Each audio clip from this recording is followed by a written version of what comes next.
आज तक न्यूज़ के मुअज़्ज़ज़ नाज़रीन अस्सलामु अलैकुम। मुअज़्ज़ज़ नाज़रीन इकराम, इससे पहले आप इस कहानी की 251 एक साथ सुन चुके हैं। अब किस्त 252 मुलाहिज़ा फरमाएं। मुझे अंदाज़ा हो गया कि शफी शाह और टोनी का एक बार ही उनके लिए काफ़ी साबित हुआ था और वो बेहोश हो चुके थे, ताहम मैंने उन्हें गिरफ्त ही में रखा। उन्होंने जेब से रस्सी निकाल के इतनी फुर्ती से उनके हाथ पांव बांधे, कोई देखता तो यकीन न कर पाता कि ये इंसानी हाथों का काम था। उन्होंने उनके होंठों पर टेप भी चिपका दी। एक गार्ड की खौफनाक मूंछों की वजह से होंठों पर टेप चिपकाने में चंद सेकंड ज्यादा लग गए। उस दौरान मैंने ऑफिस के दरवाजे पर भी नजर रखी थी कि कहीं वो अचानक न खुल जाए और उन नाजुक लम्हों में कोई बाहर ना आ जाए, मगर काम खैरियत से मुकम्मल हो गया। उसमें बमुश्किल 1 मिनट लगा होगा। मैंने उनकी गर्दनों को बाजू के शिकंजों से आजाद कर दिया और उसी लम्हे शफी शाह और टोनी ने झुककर उन्हें कंधों पर लाद लिया। फौरन ही वो बेआवाज कदमों से सीढ़ियों की तरफ दौड़ते चले गए।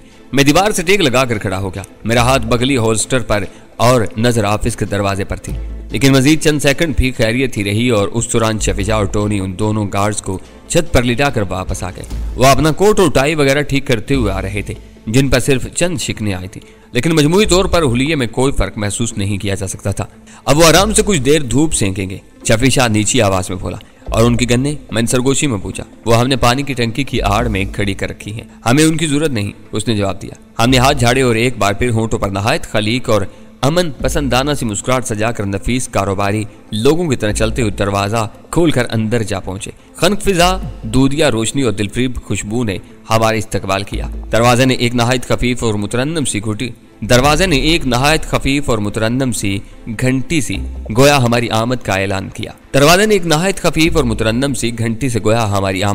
किया। कमरे के सिरे पर दीवार के साथ एक खूबसूरत मेज और उसके लवाजमात सजे हुए थे। साइड टेबल पर 3-4 रंगों के फोन, इंटरकॉम और कंप्यूटर वगैरह भी मौजूद था। एक नहायत खूबसूरत और खुश लिबास लड़की कंप्यूटर के कंसोल से खेल रही थी और नीली स्क्रीन पर कुछ आदाद और शुमार रक्सा थे। नहायत मध्यम और मुतरन्नम घंटी की आवाज सुनकर वह हमारी तरफ मुतवज्जा हुई, लेकिन ऐन उसी वक्त उसके पहलू में एक फोन गुनगुना उठा और उसने उसका रिसीवर उठा लिया। मैंने दरवाजे पर ही रुककर सरगोशी में टोनी से कहा, यार टोनी, ये अक्सर बुरे धंधे करने वाले बदमाश अपने दफ्तरों के लिए इतनी खूबसूरत है और सलीके की लड़कियां कहाँ से ढूंढ लाते हैं, और फिर खूबसूरत लड़कियां भी उनका अहम सरमाया होती हैं। हम आगे बढ़कर मेज के करीब जा पहुंचे तो लड़की माउथ पीस पर हाथ रखकर हमारी तरफ दोबारा मुतवज्जा होते बोली, आप लोग मिसेस तुरानी वाली प्रॉपर्टी के सिलसिले में आए हैं ना? जी। शफी शाह ने नहायत शीरीन लहजे में कहा, आप अंदर चले जाइए, बास आपका इंतजार कर रहे हैं। उसने एक तरफ इशारा किया। हम उस तरफ पहुंचे तो अंदाजा हुआ कि जब्बार जलानी के कमरे का दरवाजा एक खूबसूरत आराइशी पार्टीशन की आड़ में छुपा हुआ था। उस पर तांबे की नहायत खूबसूरत नेम प्लेट जड़ी हुई थी। हमने ये दरवाजा खोला तो उसने कोई चूं चा नहीं की। जब्बार जलानी सामने ही एक शानदार मेज के अकब में बैठा था। उसे देखकर मुझे हैरत का खफीफ सा झटका लगा। मैंने उसके बारे में कोई बहुत ऊंचा तसव्वुर तो नहीं बांधा था, लेकिन फिर भी उसके बारे में अफसाने सुनकर तवक्को थी कि थोड़ी बहुत बारोब, भारी भरकम या मुतासर कुन शख्सियत का मालिक तो होगा, लेकिन उसे देखना एक तरह से खोदा पहाड़ निकला चूहा वाला मामला ही था। वो बहुत ही मुख्तसर वजूद था। सर से चिपके हुए बालों में सफेदी नुमाया थी, आंखें मुख्तसर, चेहरे पर मेंढक की तरह उपरी हुई थी। ऊपर से उसने मूछें जोकरों वाली रखी हुई थी जो उसके चेहरे पर कतन नहीं जच रही थी। मगर शायद ये बातें अहम नहीं थी। अहम बातें ये थी कि वो करोड़पति था। उसके जिस्म पर नहायत बेशकीमत सूट था। उसकी टाई ही शायद हजारों रुपए या सैकड़ों डॉलर की थी। उसके हाथों में हीरों की अंगूष्ठियां थीं और वो कमरे के खन फिजा में हवाना के सिगार का धुआं बखेर रहा था। बिजनेस की हद तक तो बात ठीक थी, लेकिन मुझे ये उम्मीद नहीं थी कि उस किस्म की शख्सियत का मालिक लैंड माफिया का रूह रवां भी हो सकता था। लैंड माफिया को चलाना खतरनाक लोगों का काम था। मेरा मतलब है जो देखने में ही खतरनाक नजर आते थे। बहरहाल इस शानदार रिवॉल्विंग चेयर में धन से हुए जब्बार जलानी की शख्सियत अगर खतरनाकी से खाली थी तो उसने तवाजुन बरकरार रखने का बंदोबस्त किया हुआ था। उसकी कुर्सी के हक में गोया एक देवजाद इस्तादा था। उस पर नजर पड़ते ही मुझे अंदाजा हो गया कि वो गफ्फार जलानी था। मिसेस दुरानी ने उसका जो हुलिया और निशानियां बयान की थी वो मेरे जहन में ताज़ा थी। वो एक ऐसी शख्सियत का मालिक था जिसे देख कर ही एक कमजोर दिल आदमी को छुरी आ सकती थी। वो गोया अपने कमजोर और मुख्तसर वजूद भाई को अपनी पनाह में, अपनी छाँव में लिए खड़ा था और कीना तो नजरों से हमें घूर रहा था। इतने बेजोड़ भाई मैंने जिंदगी में पहली मर्तबा देखे थे। शायद उनमें से एक की हैसियत जहन की और दूसरे की जिस्म की थी, इसलिए आज के दौर में भी दोनों का साथ इतनी उम्दगी से निभ रहा था। जब्बार जलानी को देखकर मुझे जो खफीफ सा झटका लगा था, मैंने तो उसका इजहार नहीं होने दिया, लेकिन वो मुझे देखकर अपनी हैरत नहीं छुपा सका। मुझ पर नजर पड़ते वो एकदम मेज पर कुछ आगे झुका और सिगार समेत 2 उंगलियों से मेरी तरफ इशारा करते हुए बोला, तुम तो 5 स्टार होटल के मालिक अफसल चौधरी हो। क्या तुमने अपने आप को नीचे रिसेप्शन पर मिसेस दुरानी का वकील जाहिर किया था? हाँ, मैंने इत्मीनान से सर हिलाया। वकील जाहिर नहीं किया था, बल्कि मैं सचमुच वकील हूँ। 5 स्टार होटल बेशक मेरा ही है, लेकिन बुनियादी तौर पर मैं बैरिस्टर हूँ। शौकिया तौर पर कभी कभार अपने कुछ चाहने वालों के कानूनी मामलात की जिम्मेदारी ले लेता हूँ। उसे शायद कुछ इत्मीनान हुआ, क्योंकि उसकी कमर दोबारा रिवॉल्विंग चेयर के पूछते से चल गई थी और ये गोया उसके अक्कब में खड़े हुए गफ्फार जिलानी के लिए इशारा था कि ज्यादा गड़बड़ की कोई बात नहीं, क्योंकि उसका अपनी जेब की तरफ बढ़ता हुआ हाथ वापस आ गया था और चेहरे पर खशूनत के आसार कम हो गए थे। वरना मेरे झूठ का अंदाजा होते ही गोया उन्हें खतरे का एहसास हुआ था, लेकिन मैंने फौरन बात बनाकर उन्हें मुतमिन कर दिया था। कम अज कम आर्जी तौर पर तो कर ही दिया था। तहम जब्बार का रवैया फिर भी ज्यादा दोस्ताना नहीं हुआ। अपने सामने पड़ी कुर्सियों की तरफ इशारा करते हुए बोला, बैठो बैठो। शख्सियत के बरक्स से उसकी आवाज नहायत भारी और मुतासर कुन थी। हमने जानबूझकर कुर्सियां मेज से कुछ दूर कर लीं ताकि आसानी से हरकत करने के लिए खुली जगह मुयस्सर है। मुझे पहचान लेने के बावजूद उस बदबख्त जब्बार जिलानी ने बदइखलाकी की हद कर दी कि ठंडे गर्म के लिए भी नहीं पूछा और सिगार एस्ट्रे में मसल कर दोनों हाथों की उंगलियां एक दूसरे में फंसा कर बिला तमहीद पूछा, हाँ बोलो, क्या बात करने आए हो? कबीज का बच्चा अपनी शामुत को आवाज नहीं बल्कि आवाजें दिए जा रहा था। वो कुछ इस तरह बात कर रहा जैसे उसके सामने एक 5 स्टार होटल और मुल्क के एक बड़े ग्रुप ऑफ कंपनीज का मालिक नहीं बल्कि उसका कोई मामूली मुलाजिम बैठा हुआ था और अपनी तनख्वाह में इजाफे का मुतालबा लेकर आया था। मेरी खोपड़ी जो उसकी हरकतों की वजह से पहले जरा कम घूम रही थी, अब तेजी से घूमने लगी थी। कनपटियां तप रही थी। मैंने जवाब देने में तवक्कुफ किया तो कदरे मुस्तरबाना लहजे में बोला, मुझे पता चला है वो औरत आजकल तुम्हारे साथ तुम्हारे होटल में बहुत देखी जा रही है। तुम्हारी उस औरत में या उसकी प्रॉपर्टी में क्या दिलचस्पी है? वो गोया मेरा इंटरव्यू ले रहा था। उस औरत की वो उम्र गुजर चुकी है जब उसमें दिलचस्पी ली जा सकती थी, मैंने खुश्क लहजे में कहा। उसके स्याही मायल होंठों पर खफीफ सी मुस्कुराहट उभरी, गोया मैंने उसका पसंदीदा मौजू छेड़ दिया हो और वो मेरे बारे में जरा कम नापसंदीदगी से सोचने पर मजबूर हो गया हो। वो अब भी खासी ठीक ठाक चीज है। वो कोहनिया मेज पर टिकाते हुए बोला, सुना है जवानी में बड़ी शोला जवाला थी, बहुत सी चिंगारियां अब भी बाकी होंगी। मैं कुछ देर और मुहज़्ज़बाना माहौल बरकरार रखना चाहता था, लेकिन उसकी ये बात सुनकर मैंने इरादा मुलतवी करते हुए कहा, बकवास मत करो। मुझसे उसका रवैया बुजुर्गाना और मशफ़क़ाना है। हैरत अंगेज तौर पर उसने मेरी बात का बुरा नहीं मनाया और हल्का सा कहका लगाया, लेकिन गफ्फार जिलानी दांत पीस कर आगे आते हुए बोला, तुम भाईजान से इस लहजे में बात कर रहे हो, तुम्हारी ये जुर्रत? मगर जब्बार जिलानी ने सिर्फ हाथ उठाया और वो यूं रुक गया जैसे गाड़ी की पूरी कुव्वत से ब्रेक लगा दी गई हो। वो भाई की तरफ देखे बगैर बोला, अभी इन्हें बात करने दो, शायद इससे ज्यादा गुस्से का मरहला आगे आए। फिर उसने मेरी बात का जवाब दिया, उसके बुजुर्गाना और मुश्किलाना रवैये पर न जाना। रंगीन मिजाज औरत है, जब उस पर जज्बात गालिब आते हैं तो सब कुछ भूल जाती है। मिसेस दुरानी की शख्सियत बिलाशुबा अभी मुकम्मल खंडर नहीं हुई थी और उनमें कशिश भी मौजूद थी, लेकिन मुझे उनके हरकत और सकनात या आंखों में कहीं भी रंगीन मिजाजी की झलक नजर नहीं आई थी। बहरहाल अक्सर लोग औरतों के मामले में दूर के तमाशाई होते ही। जब्बार जिलानी ने मुझे बोलने का मौका दिया बगैर बात जारी रखते हुए कहा, बहरहाल मुझे सिर्फ उसके मकान से दिलचस्पी है, क्या तुम लोग उस पर कुछ कमीशन खड़ा करने के इरादे से आए हो? मैं तुम्हें यह बताने आया हूँ कि मकान को हथियाने के लिए तुमने बंदर की तरह जो उछल कूद मचा रखी है वो अब बंद कर दो। मैंने उसकी आंखों में झांकते हुए सर लहजे में कहा, फिर उसकी तरफ से नजर हटाए बगैर ब्रीफकेस से फाइल निकाल कर उसके सामने लहराई। इसमें उस मकान के बारे में मेरा नाम पावर ऑफ अटॉर्नी में मौजूद है। अब उसके बारे में जो भी तुम्हें बात करनी हो मुझसे करना, और इस ज़िम्मन में तुम्हारे लिए सबसे ज्यादा फायदे की बात यह है कि मुझसे कोई बात ना करो और अब इस बात को भूल जाओ। वो चंद सेकंड के लिए बिल्कुल खामोश रहा और एक टुक मेरी तरफ देखता रहा। कमरे में इतना गहरा सकूत था कि मैं उसके भाई की सांसों की कड़कड़ाहट भी सुन रहा था, जो किसी गुस्सा व सांड की सांसों की शू शू से मुसावा थी। आखिर जब्बार जिलानी ने एक बार फिर कुर्सी को पूछते से टेक लगाया और गहरी सांस लेकर कहा, उस सराफा को भी आखिरकार अपना गेम खेलने के लिए एक जुगत मिल ही गया। फिर वो नहायत नर्म लहजे में समझाने के अंदाज में बोला, देखो बरखुद्दार, ये जो तुमने पावर ऑफ अटॉर्नी की बात की है ना, इसमें पावर ऑफ अटॉर्नी के अल्फाज बिल्कुल फालतू। असल चीज सिर्फ पावर होती है और पावर हमारे पास है, इसलिए हम किसी अटॉर्नी वगैरह को नहीं मानते। मैं उस टेढ़ी औरत के साथ जितनी शराफत का मुजाहरा कर सकता था कर चुका। मैंने उसे वो ऑफर दी जो इस सदी में हाथमताई का कोई जानशी भी नहीं दे सकता। अब बहुत हो चुकी, ऊपर से तुम कागज के ये पुर्जे लेकर मेरा दिल चलाने आ गए हो। उसने कुर्सी जरा सी घुमाकर अपने गैंडेनुमा भाई की तरफ देखा और बड़े प्यार से कहा, गफ्फार, इन शरीफ शुराफा किस्म के लोगों को बताओ कि पावर ऑफ अटॉर्नी क्या होती है और पावर में क्या फर्क होता है। यह फाइल इंसाफ के हाथ से लेकर फाड़ कर खिड़की से बाहर फेंक दो। गफ्फार के कटे फुटे होंठों पर मुस्कुराहट उभरी, गोया उसे उसके पसंदीदा काम का मौका मुयस्सर आ रहा था। वो हमारी तरफ बढ़ा। हैरत अंगेज फुर्ती से वो जेब से पिस्तौल निकाल चुका था और चीते की तरह चौकन्ना नजर आ रहा था। जब्बार जिलानी का उस हद तक मुतकब्बिराना रवैया मेरे लिए हैरत का बाइस था। कभी कभी मुझे यकीन नहीं आता था कि असर और सूख, रुपया पैसा, सियासी पुष्पनाही और गुंडों की फौज, जफर मौज क्या वाकई इंसान को फिरौन बना देती है। मगर कोई ना कोई ऐसा नमूना सामने आता और चाहता रहता था, पर यकीन करना ही पड़ता था। ऐसा एक नमूना जब्बार जिलानी के रूप में उस वक्त मेरे सामने था। उसका देवजात भाई गफ्फार जिलानी उसके हुक्म पर पिस्तौल संभाले कुछ यूं हमारी तरफ बढ़ रहा था जैसे उसे हमारी बोटियां बल्कि शायद कीमा बनाकर कुत्ते बिल्लियों के सामने फेंक देगा। हमारे नफीस सूट, मस्कीन सी मुस्कुराहट और बेवकूफ़ों की तरह फैली फैली सी आंखें उसे गलतफहमी में मुब्तला करने के लिए काफ़ी थी। दूसरे लम्हे मुझे उस बेचारे पर तरस भी आया। उसे शायद पता भी नहीं चला होगा कि उसके साथ क्या हुआ और किस तरह हुआ। टोनी और शफी शाह अचानक टूट जाने वाले स्प्रिंग की तरह अपनी जगह से उछले थे। उसके बाद गफ्फार का पिस्तौल हवा में उड़ता हुआ न जाने कहाँ चला गया था और वह खुद ऊंधे मुंह फर्श पर पड़ा था। टोनी उसकी कमर पर सवार था। उसने उसके बाल मुट्ठी में जकड़कर उसकी पेशानी जोर से फर्श पर मारी। गो के फर्श पर दबीज कालीन मौजूद था।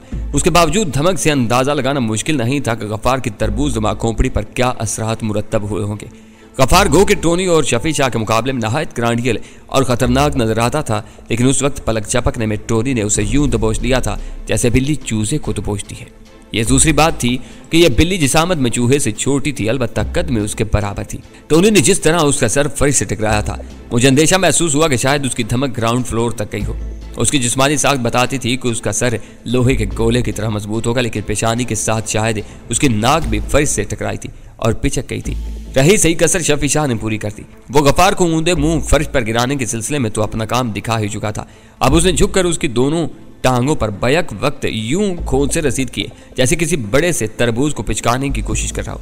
मेरे ख्याल में 2-3 सेकंड की यह कार्रवाई ही गफ्फार के लिए काफी साबित हुई थी। उसका सर गालबन फर्श पर टिका ही रह गया था। उसी लम्हे मैंने टोनी को उसके हाथ पुश्त पर लाते देखा। शफी शाह उससे भी ज्यादा फुर्ती से ब्रीफकेस से टोरी निकाल कर उसे दे रहा था, जिसका एक मखसूस फंदा पहले ही तैयार था। बस उसे कलाइयों पर चढ़ाने की देर थी। गफ्फार के हाथ बंदिश में जकड़ जाते। मैं सिर्फ यही तक देख सका क्योंकि मैं जब्बार की तरफ से भी गाफिल नहीं रह सकता था। पहले से तयशुदा हिकमत अमली के मुताबिक उसे संभालना मेरे ही जिम्मेदारी थी। मैं उसके बारे में किसी खुशफहमी में मुब्तला नहीं था। वो बेशक ताकतवर और खतरनाक दिखाई नहीं देता था, लेकिन सांप ख्वाह मुख्तसर वजूद और बज़ाहिर बेज़रर नजर आने वाला हो, तब भी यकीन से नहीं कहा जा सकता कि वो सिर्फ बेज़रर या किसी को तकलीफ पहुंचाने की सलाहियत नहीं रखता होगा। मेरा उसकी तरफ से खबरदार रहना मुफीद ही साबित हुआ। उसे हरकत में आने में 2-3 सेकंड की ताखीर भी शायद इसलिए हो गई कि उसे अपनी आंखों पर यकीन नहीं आया होगा। उसने पलक झपकने में अपने काबिल फखर भाई का ये हशर होते शायद कभी नहीं देखा होगा, और वो भी शरीरे जिस्म के 2 ऐसे नौजवानों के हाथों जो हुलिये और सूरत से नहायत शरीफ बल्कि मस्कीन किस्म के बिजनेसमैन नजर आते थे। उसकी आंखें मेंढक की आंखों की तरह पहले ही उभरी हुई थी, लेकिन उस दौरान शदीद हैरत के बायस कुछ और उभर आई थी। उसकी मेज में उसके हाथ के करीब ही गालबन कोई ऐसा खाना था जिसमें रिवाल्वर रखा रहता होगा, क्योंकि उसका हाथ तेजी से हरकत में आता और उसने कोई दराज वगैरह नहीं खोली थी, मगर दूसरे लम्हे उसके हाथ में जदीद साख्त का एक डबल बैरल रिवाल्वर दिखाई दिया था जो 14 गोलियां फायर करता था। मैंने उसे रिवाल्वर सीधा करने का मौका नहीं दिया और मेज के दूसरी तरफ से ही झुकते हुए उसकी कलाई पर हाथ डाल दिया और दूसरे हाथ से उसकी खोपड़ी पर कराटे का वार किया। उसका रिवाल्वर का हाथ मेज की सतह से ऊपर नहीं आ सका। रिवाल्वर बहरहाल लोडेड था, उससे फायर हो गया। 2 गोलियों का धमाका भी ज्यादा जोरदार नहीं था क्योंकि रिवाल्वर पर साइलेंसर भी मौजूद था। अलबत्ता मेज के किसी हिस्से के परखचे उड़ने की आवाज सुनाई दी। मैंने उसकी खोपड़ी पर कराटे का हाथ हल्का ही रसीद किया था, लेकिन उसके लिए वही काफी रहा। एक लम्हे के लिए तो मुझे शुबा हुआ कि उसकी रूह कफ से अंसरी से परवाज कर गई थी, क्योंकि उसका जिस्म यकलख्त बिल्कुल ढीला पड़ गया था। रिवाल्वर हाथ से छूटकर नीचे जा गिरा और उभरी हुई आंखें यकदम कुछ नीचे को चली गई। उन आंखों में शायद मेंढक की आंखों की तरह फैलने और सुकड़ने की सलाहियत थी, लेकिन मुख्तलिफ कैफियत में वो दबती और उबरती भी रहती थी। करीमा यह था कि अभी उसकी आंखें बंद नहीं हुई थी। मैंने उसे गिरबान से पकड़कर मेज के ऊपर ही से अपनी तरफ खींच लिया और दोबारा कुर्सी पर बैठ गया। अब उसका चेहरा मेरे चेहरे के करीब था। उसके गले पर टाई और कॉलर का शिकंजा सख्त हो गया था, जिसकी वजह से उसके चेहरे पर नसें उभर आई थी और सांसें खरखराहट में तब्दील हो गई थी। ताहम उससे मुझे ये इत्मीनान हुआ कि वो मरा नहीं था। अगर वो कराटे के इतने हल्के हाथ से ही मर जाता तो मेरे लिए बड़े अफसोस का मकाम होता। दर हकीकत तो बेहोश में नहीं हुआ था, सिर्फ उसके हवास मुख्तल से हो गए थे। मैंने सरगोशी के अंदाज में उसके कान में कहा, बुरी बात है मेरे चांद, दुनिया में ज्यादा फसाद नहीं मचाया करते। कभी कभी शेर को सवा शेर भी मिल जाता है। मैं यकीन से नहीं कह सकता था कि उसने मेरी बात सुनी थी या नहीं। वो मेज पर ऊंधा लेटा हुआ था, उसकी टांगें उसकी कुर्सी पर पहुंच चुकी थी। मैंने उसे घसीटा था तो बहुत सी चीजें मेज पर से फिसल कर नीचे आ गई थी। मैं उस दौरान टोनी और शफी शाह की कार्रवाई से भी बेखबर नहीं था। वो गफ्फार के हाथ पुश्त पर बांधने के अलावा उसके पांव भी बांध चुके थे और किसी पार्सल की तरह दीवार के साथ लिटा चुके थे। वो वाकई बेहोश था, नाक भी चक चुकी थी, चेहरा खून में तर हो चुका था। मैंने दोबारा जब्बार की तरफ मुतवज्जा होते हुए कहा, तुम तो बिल्कुल ही खामोश हो गए, कुछ तो बोलो ना मेरी जान। मुझसे मकान का सौदा नहीं करोगे? मिसेस दुरानी से तो तुम मकान छीनने पर तुले हुए थे। मैं खुद तुम्हें वो मकान देने के लिए तैयार हूँ। आखिर तुम मुझसे ले क्यों नहीं लेते? ये लो मकान। मैंने फाइल जोर से उसके मुंह पर मारी। उसके जिस्म का सारा खून गोया उसके चेहरे पर सिमट आया था। फाइल एक थप्पड़ की तरह उसके मुंह पर पड़ी तो चेहरा कुछ और सुर्ख हो गया। मैंने उसे वापस उसकी कुर्सी पर धकेल दिया। पहियों वाली कुर्सी उसके वजन के बायस पिछली दीवार से टकराई। वो उस तरह कुर्सी में फिट हो गया था जैसे किसी ने उसे बड़ी एहतियात से बिठाया हो और फिर ऊपर से बुरी तरह दबा दिया हो। इतनी देर में पहली बार मैंने उसे पलकें झपकाते देखा। फिर कई सेकंड तक वो तेजी से पलकें झपकाता ही चला गया, जैसे गलती से उसका कोई बटन दब गया हो और उसके वजूद में कोई मशीन स्टार्ट हो गई हो। उसका मोटा सा निचला होंठ कुछ और नीचे को लटक गया था। वो गहरे गहरे सांस ले रहा था, लेकिन शायद अब भी वो हरकत करने के काबिल नहीं था। ताहम यही गनीमत था कि वो होश में था। मैंने टोनी और शफी शाह को इशारा किया कि इसकी भी पैकिंग कर दो। उन्होंने हस्बे साबिक फुर्ती के रिकॉर्ड कायम करते हुए चंद सेकंड में उसका भी तसल्ली बख्श बंदोबस्त कर डाला। यानी अब सूरत यह थी कि वो कुर्सी पर भी बैठा हुआ था, लेकिन उसके हाथ कुर्सी के अकब में नायलून की डोरी से बंधे हुए थे। दोनों पैरों में भी डोरी की बंदिशें थीं और होंठों पर टेप चिपकाई जा चुकी थी। उस दौरान वो पलकें झपकाना एक बार फिर गोया भूल चुका था। कमरा गो के मुकम्मल तौर पर साउंड प्रूफ था और जिस गन से कमरे में फायर हुआ था उस पर भी साइलेंसर लगा हुआ था।